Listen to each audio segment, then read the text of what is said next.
مسلمان بھائیوں، ایک 6 سال کا یتیم بچہ جس نے باپ کو دیکھا ہی نہیں، اب ماں کی جدائی کا کڑوا گھونٹ بھی پی چکا ہے۔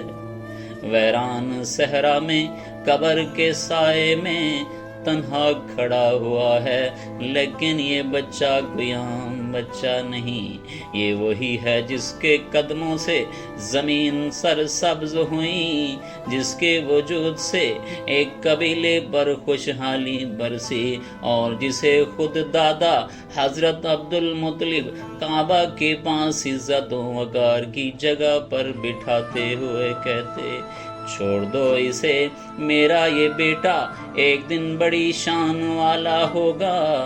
آخر کون ہے یہ بچہ؟ کس نے اس کے آنسو پہنچے؟ کس نے یتیمی کے غم کو سہارا دیا؟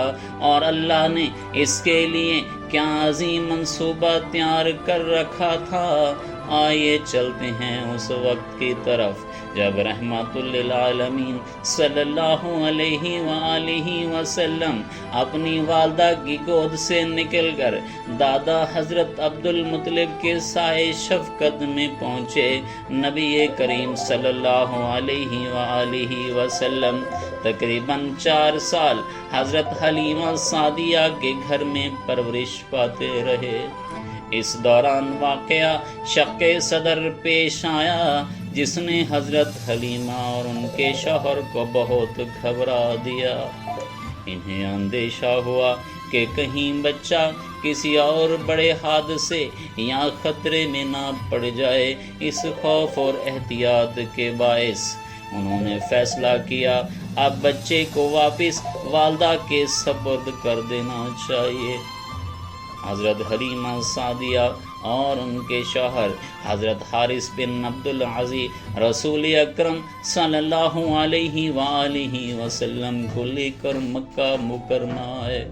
انہوں نے بڑے ادب و احترام کے ساتھ حضور اکرم صلی اللہ علیہ وآلہ وسلم کو والدہ حضرت آمنہ سلام اللہ علیہا کے حوالے کیا۔ حضرت حلیمہ بہت رنجیدہ ہوئی کیونکہ وہ جانتی تھی کہ یہ بچہ عام نہیں بلکہ سراپے برکت ہے۔ آپ صلی اللہ علیہ وآلہ وسلم سے جدائی ان کے لیے نہایت مشکل تھی، لیکن والدہ کی محبت اور حق کو مقدم رکھتے ہوئے آپ کو واپس کر دیا۔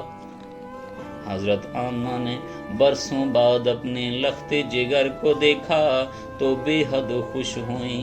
انہوں نے آپ صلی اللہ علیہ وآلہ وسلم کو اپنی محبت اور شفقت کے سائے میں لے لیا۔ حضرت حلیمہ نے رخصت ہوتے ہوئے وقت بار بار آپ صلی اللہ علیہ وآلہ وسلم کو پیار کیا اور دل ہی دل میں دعائیں کی۔ جب آپ صلی اللہ علیہ وآلہ وسلم اپنی والدہ کے پاس لوٹے تو کچھ عرصہ مکہ میں رہنے کے بعد حضرت آمنہ سلام اللہ علیہا نے آپ کو ساتھ لے کر مدینے کا سفر کیا۔ اس سفر کی سب سے بڑی وجہ یہ تھی کہ آپ صلی اللہ علیہ وآلہ وسلم کے والد محترم حضرت عبداللہ کی قبر مدینہ کے قریب ابواء میں تھی، اور حضرت آمنہ چاہتی تھی کہ بیٹے کو والد کی قبر دکھائیں۔ اس سفر میں ایمن جو حبشہ کی خاتون تھی وہ بھی ساتھ گئیں۔ حضرت آمنہ آپ صلی اللہ علیہ وآلہ وسلم کو مدینے لے گئی، جہاں کچھ دن آپ نے ننیحال کے ہاں قیام فرمایا۔ وہاں آپ صلی اللہ علیہ وآلہ وسلم نے اپنے والد حضرت عبداللہ کی قبر کی زیارت کی۔ تاریخ گواہ ہے کہ حضور اکرم صلی اللہ علیہ وآلہ وسلم بچپن ہی سے والد کی قبر پر کھڑے ہو کر گہرے غور و فکر میں ڈوب جاتے تھے۔ گو کہ آپ صرف 6 برس کے تھے، مگر دل کی دنیا بہت وسیع اور حساس تھی۔ آپ صلی اللہ علیہ وآلہ وسلم نے کچھ دن بنو نجار حضرت آمنہ کے خاندان کے ہاں قیام فرمایا۔ ننیال والے آپ صلی اللہ علیہ وآلہ وسلم کو دیکھ کر خوش ہوتے اور کہتے یہ بچہ نور اور برکت سے بھرا ہوا ہے۔ یہ قیام آپ صلی اللہ علیہ وآلہ وسلم کے لیے نئے رشتے اور خاندان سے محبت و تعلق کا ذریعہ بنا۔ مدینے کے سفر کے بعد واپسی پر جب حضرت آمنہ سلام اللہ علیہا اپنے بیٹے محمد مصطفیٰ صلی اللہ علیہ وآلہ وسلم کے ساتھ واپس مکہ جا رہی تھی تو راستے میں مقام ابوا پر پہنچ کر سخت بیمار ہو گئی۔ بیماری نے شدت اختیار کی اور آپ جان گئی کہ اب دنیا سے رخصت کا وقت قریب آ چکا ہے۔ اس وقت آپ ابھی 6 برس کے ہیں۔ حضرت آمنہ نے آپ صلی اللہ علیہ وآلہ وسلم کو قریب بلا کر محبت سے گلے لگایا اور روتے ہوئے کہا، بیٹا ہر شخص کو ایک نہ ایک دن جانا ہوتا ہے، مگر اللہ تمہارے ساتھ ہے، وہ تمہیں کبھی تنہا نہیں چھوڑے گا۔ کچھ دیر بعد وہ اس دنیا سے رخصت ہو گئیں اور انہیں وہیں ابوا میں دفن کر دیا گیا۔ یہ لمحہ حضور اکرم صلی اللہ علیہ وآلہ وسلم کی زندگی کا نہایت کٹھن اور غم بھرا لمحہ تھا۔